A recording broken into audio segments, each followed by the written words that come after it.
Welcome to Terra Talks, where we talk about all things real estate. In each episode, we'll tackle current trends and topics of interest, both locally and regionally. However or wherever you decide to tune in, you're not going to want to miss this. Hi everyone, my name is Leandra Jones. I'm project manager here at Terra Caribbean, and today I'm here with my colleagues Tarik and Emma. Hey, I'm Emma Hudson. I work for the brokerage team for Terra Luxury and Knight Frank. Hi, and I'm Tarik Brown. I'm Group Knowledge Manager here at Terra, and I basically deal with a lot of the data on the markets. Today we are talking about the changes in the foreign real estate market, what it was before and what's happening now. So Emma, could you give us your thoughts on that? Yeah, for sure. So I think traditionally before we used to see older couples, usually sort of 50 plus, looking for a second home, whether that be just for them, for their personal use, or to rent out on the short-term markets. And then when the Welcome Stamp was introduced, what was really exciting is we started to see a much younger crowd come down, especially with families working remotely with the Welcome Stamp and coming for sort of longer periods of time, sort of like 3 months, up to 6 months, even up to 12 months, and then also renewing that. And then from there, that's also transitioned into them buying an investment home or a property, and not necessarily in the super luxury markets, but also in the sort of smaller markets too. So it's been a very interesting time for real estate. There's been a lot of movements which we weren't used to at the start, especially when we first started. We were used to doing 12-month rentals and 18 months rentals. The maximum budget was like 12,000 US, and that was a big one. And then the Welcome Stamp was introduced, and suddenly we had inquiries for 2 and 3 month rentals, and suddenly somebody's budget was 60,000 US, and we all went, whoa, we don't have that stock. And we had to pivot to our sort of short-term luxury market to see if they had any openings in those sectors too. So yeah, it's been an interesting time. It's an exciting time. I think the market's definitely changing. It's growing. I think it's doing way better than before.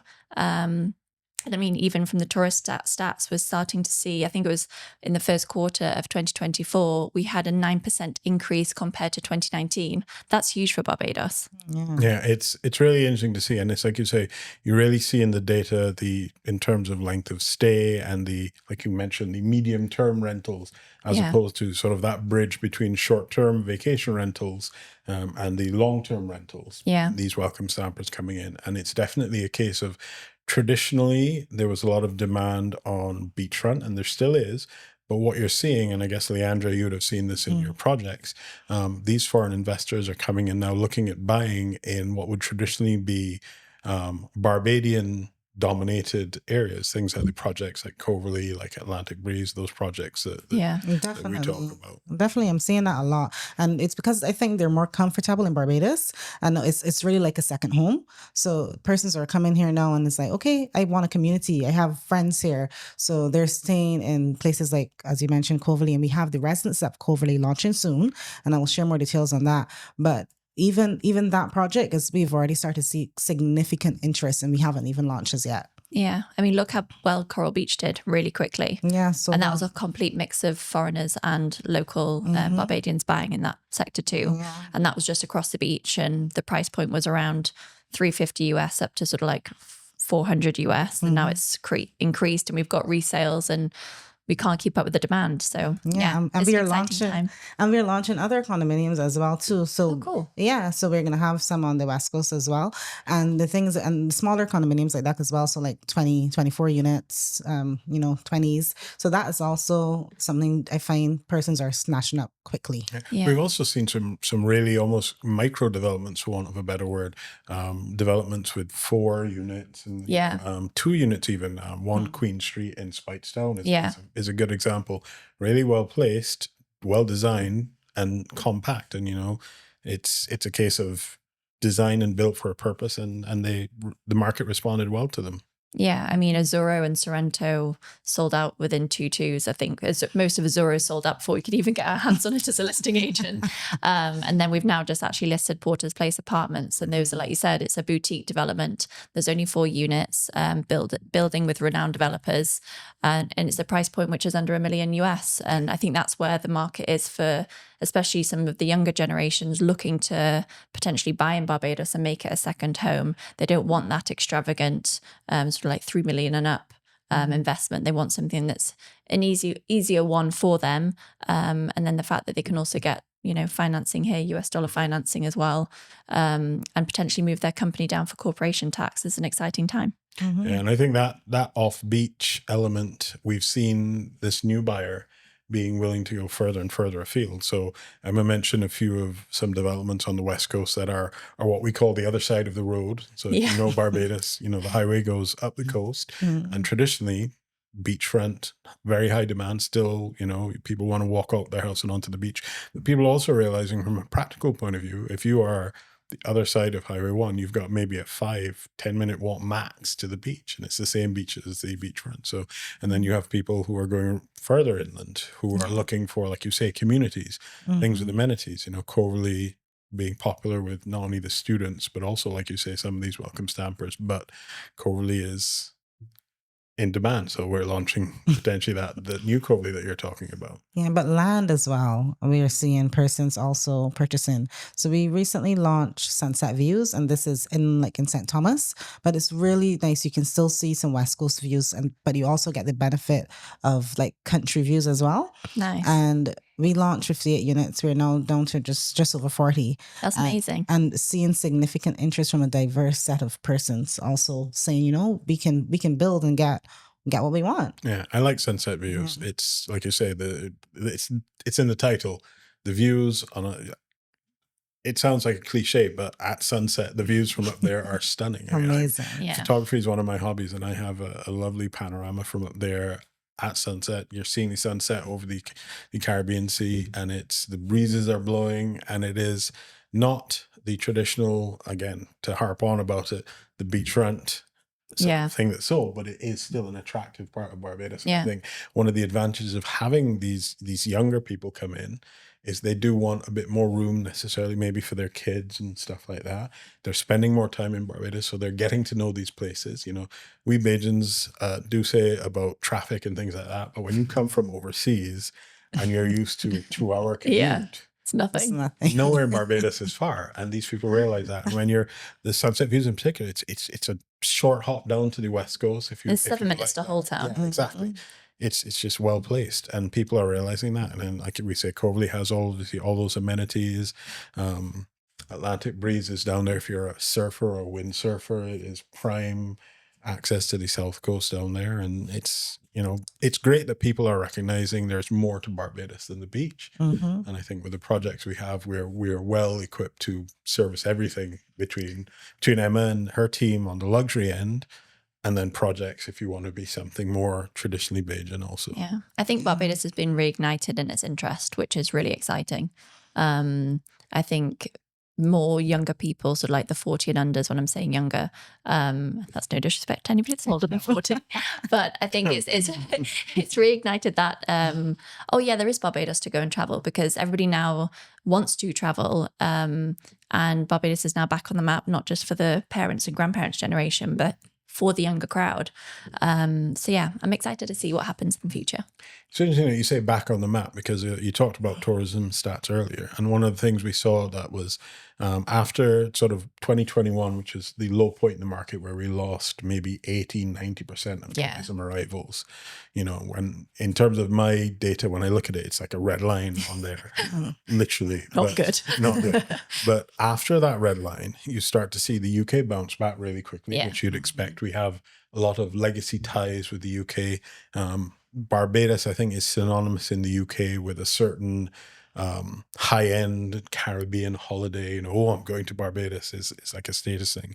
But what we're seeing now is, and BTMI and our tourism sort of infrastructure from the government side is really making an effort to help the airlift come back from the US. Yeah. So whereas the US has in 2022 and 23 lagged behind the UK in terms of their recovery, what we're seeing now so far in 2024, we're coming closer. I think it's nearly as the second from 2019. And obviously with cricket coming, I was reading an article in the New York Times about the India-Pakistan match in New York, and there were quite a few of the people there saying, I'm going to go to Barbados for the next match with Pakistan or India or whatever in the finals. It is something that is going to help in terms of getting that initial, because starting airlift, starting new routes is always a challenge. Yeah, it's tricky. Yeah. So if you have an event that will catalyze your initial few months of that new route will help. And we're seeing that come back for the US and Canada as well. Yeah. You know, Canada's also had its best quarter since 2019 this year as well. So the UK and Canada really what's driving that 9% increase, but the US is coming up fast behind. Yeah, I think the amount of direct flights that we now have, like you said, from the UK, the Americas and like Canada is amazing. We've even got Panama too, which opens up like then the west coast of America and then obviously South America. And then obviously during the season too, we can then touch the Europe markets as well. So yeah, Barbados is becoming more easily accessible.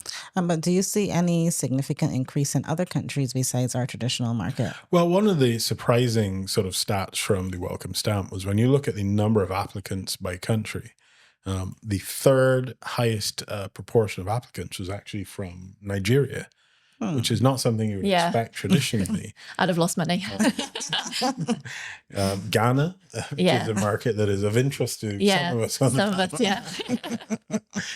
Was also in the top 10. And, you know, you had Pakistan, India. So it's not just the traditional markets that are coming. And again, we talk about the impact of the Welcome Stamp. And fair enough, it's something that's diminished from its height when it was initially launched. Yeah. We're still seeing applicants up to, you know, last month. I'm not sure for sure, but January I know had applicants. I have a friend from the UK. She's recently applied and succeeded, and she's actually up in Wanstead Terrace, which is not a traditional market, but she's found a great apartment. She has mango trees in her backyard and she loves it. Yeah. You know, she would not be anywhere else. She works from home. She's, you know, a remote worker like a lot of the Welcome Stampers are. And it's just great. You know, she because she is from the UK, her day here, she has to wake up earlier, but her day here ends in the early and she can enjoy the afternoon. She can enjoy the afternoon. She can sit in her hammock. She can go to the beach. And it's just, I think a lot of people are becoming more aware of what we offer and how easily accessible it is. You know, cost of living, people have these sites that like to say Barbados is so expensive, and it is expensive, but it's manageable, it's livable. And it's if you know how to shop, and I mean, I think Barbados obviously offers, I mean, I'm originally from the UK, my dad's from Barbados. Like I moved back here 11 years ago, and like for me, I just love the outdoor lifestyle, and the weather is guaranteed. Yes. Not raining in England. You're not going to be cold, and you know you can enjoy that outdoor lifestyle. Like you said, you can go surfing, go kite surfing. I think raising kids here as well, like they can go to the beach on an afternoon and play outside. You're guaranteed sunshine for most of the year except for a couple of rainy days. That's something that most people will never have the opportunity to do, and the fact that then the Welcome Stamp gave that opportunity is amazing. So then you can come down here, you can work remotely. And that's the other thing too. I think there are so many more jobs now in 2024 where you can work remotely. So obviously then the Welcome Stamp would work. If you couldn't work remotely, obviously it's not going to work. But yeah, I think that's really helped the Barbados market. Yeah. So we talked about seeing like the younger demographic come in and difference in countries. But Tarik, I'm curious, did we get any data around like what are the occupations that are coming here? Are they mixed with families and that type of stuff? Do we have more information on, you know, who has been attracted to Barbados? We do have some information. Obviously, the Welcome Stamp application forms have a lot of information. Not all of it is public and out there, but we have managed to glean some information. I definitely started to see when the Welcome Stamp was initiated, like a lot of large families coming down. So sort of parents with their kids, and then potentially even like grandparents coming in. Those that could travel with nannies as well came in too. And they were looking for larger homes with like a home office for working remotely. And then obviously everybody was then putting them into the schools. So Providence and Codrington, St. Luke's, and also like the local schools too. I know at one point I was trying to reach out to see if there was any space on a year, and they're completely solidly booked, which is amazing. But yeah, because it impacted so many different markets in Barbados, right? Yeah. And downstairs, you said even the schools. Yeah. So that's amazing. Yeah. It was, it's been an interesting time. And obviously when the Welcome Stamp first started, everybody was wanting those larger homes, wanting their outside space where they could play. And we've definitely seen a bit of a change in that in terms of digital nomads as well, especially in are looking for sort of rather apartments close to a beach or a smaller home, townhouse, those kind of things. I've even seen a couple of people on the Welcome Stamp adopt pets. And that's awesome because I know we've got, obviously, there's a lot of cats and dogs that need a loving home here. So it's nice to see that, people that are coming down on the Welcome Stamp are actually making Barbados home. Yeah, you found that? Yeah, so from when the Welcome Stamp was introduced, since Welcome Stamp has been introduced, we had about 8,400 applicants in total. Wow. Obviously, not everyone on that is approved. From that, 5,300 odd were approved. And we are seeing sort of the largest proportion of those, single proportion, I should say, being individuals, single people. So we had 1,700 odd individual applicants. But when you look at families, so anything above that one person, you're looking at 3,500 odd applicants. Wow, yeah. So the biggest the biggest single one is individuals. But when you look beyond that sort of first data point, you actually realize that most of the applicants were actually 2 people or above. Yeah. So family of 2, so maybe a husband and wife or partners, whatever that may be, and then families of 3. And then the next highest spike, so the third highest proportion, was actually families of 4. So that's, 2 parents with 2 kids coming down here. And as Emma said, schools are important and things like that. And I think people really actually value that experience they're giving their kids to go to school in somewhere that isn't. And I know, although Emma mentioned Providence and Codrington, I know Welcome Stampers that have their kids in public schools. And there is provision in the Welcome Stamp for them to obviously pay a fee for that because they're not paying taxes in Barbados. They need to obviously pay something for the schooling. It's not free like for us tax-paying Bajans. Yeah. But that is built into the Welcome Stamp. So I think it was good the government recognized there would be people that wanted to do that and made the provision for doing that. And you mentioned large families. You know, we have families of 6, 7, and 8 people. Yeah, I've worked with a couple. that are there as well. Yeah, I find that is so interesting because Tarik, someone came even to Atlantic Breeze, and we have like some really good price points there. So you can get a home there for around US 160,000 or thereabout and up. Nice. And they wanted their kids to go to the public schools to actually be more integrated to the Barbadian society. It's that community they're looking for. It's not just an investment. Yeah.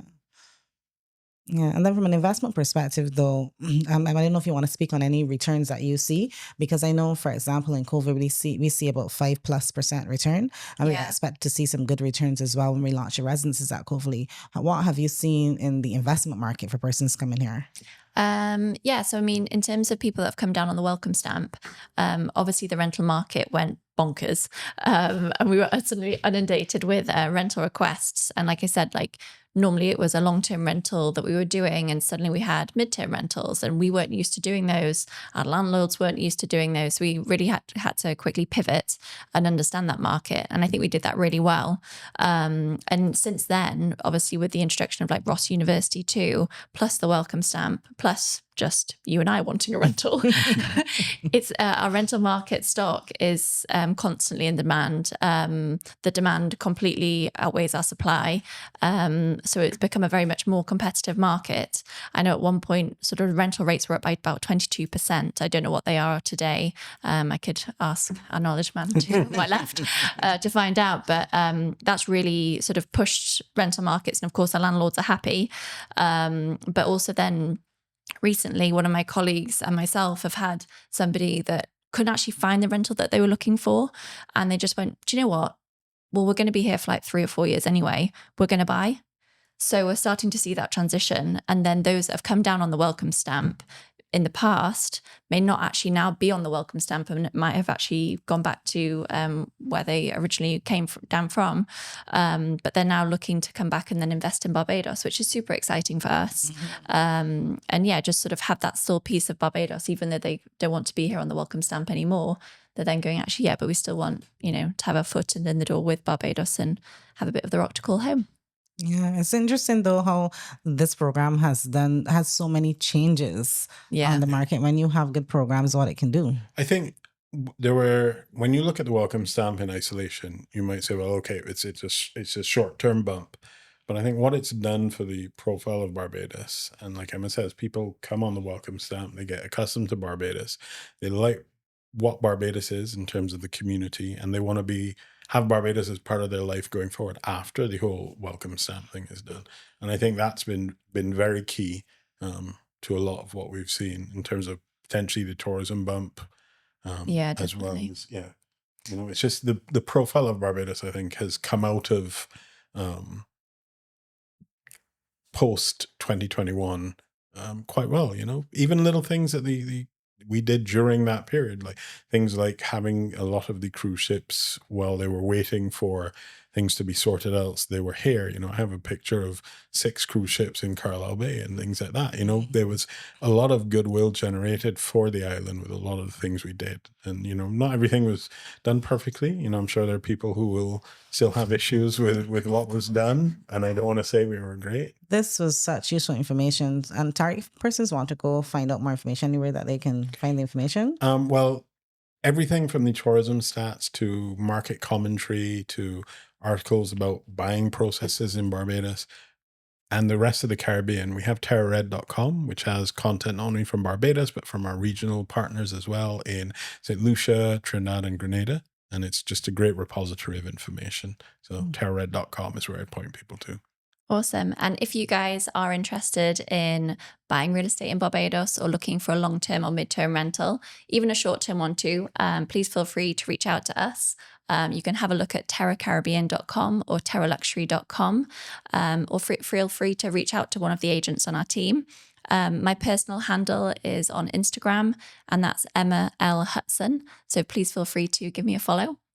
Yeah. Leandra? Yeah, and you guys can find me at Leandra Jones Real Estate on Instagram. Thank you guys so much for coming out with me today. I really enjoyed it. And, Me too. And perhaps you'll have a part 2. Maybe not, but yeah, sure. Tarik. We'll see. And thank you guys for watching. Thank you.